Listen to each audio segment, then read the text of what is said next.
What is going on, everyone? My name is Boit and I am here to have a quick little chat about some of the new maps that are going to be featuring in Champions League Season 4. They came with the Japanese.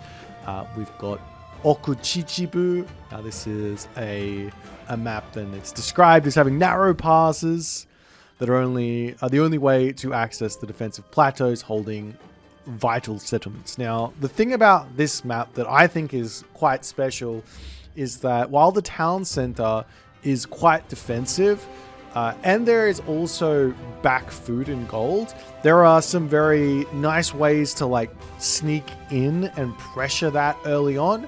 So it's not, while I do think it's a defensive map, and that's the main reason this map is in the pool, it's also got some very nice potential for aggressive play that might throw someone off who's got a plan to play very defensive. So it's a very strategic map, and it does really lend itself to sort of more like map control play, in the sense that, I mean, all the gold mines are basically in the center with the exception of the one back gold mine. The town centers aren't that important.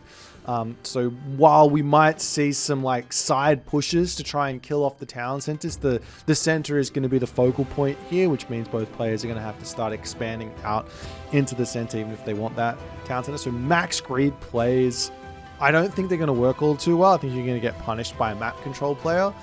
And I think it's just a lot of strategic variety on this one. So it's going to be something that's super interesting to see how the top players are going to be playing.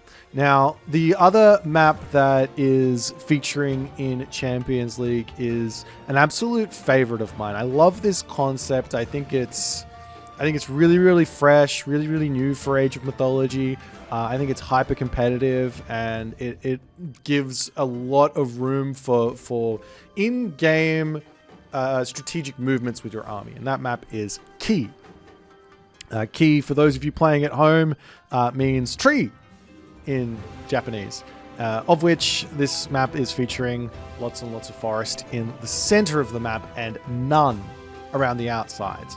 So now we've got two win conditions here that are very, very apparent. We've got a win condition in gold.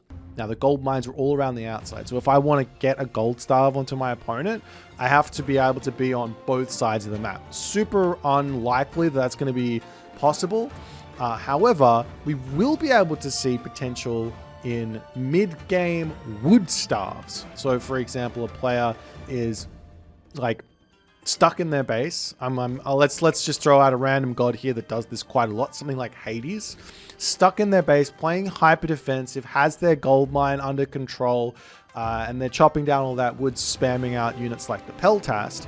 All of a sudden you go, hang on, I'm not going to try and lock him off a third gold mine. I'm going to grab the center of the map and I'm going to lock him off all of these trees such that he can't spam those Peltast anymore. He's going to continue to be able to make Hoplites, Hippias, Paspist, or Prodromus, but the archers are going to go away. So you can take a really large portion of his army out and you can try and fight for a win through that method.